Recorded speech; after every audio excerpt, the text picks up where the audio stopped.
Ciao a tutti, my name is Tommaso. I'm from Piemonte, a hilly region at the bottom of the Alps, very famous for our landscapes and our wine.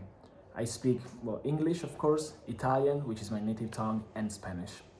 The reason why I love being a teacher is because when I was in high school, I was fortunate enough to work in an immigration center and teach Italian to recent immigrants who got to our country, and that really opened my eyes about the power of language and the ability that they have in connecting each other.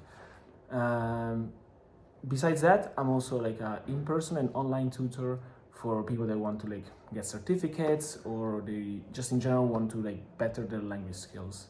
I'm mostly used to work with adults, young adults, but I'm not opposed at all to work with like teenagers or even children, as I believe I'm a very warm and caring teacher.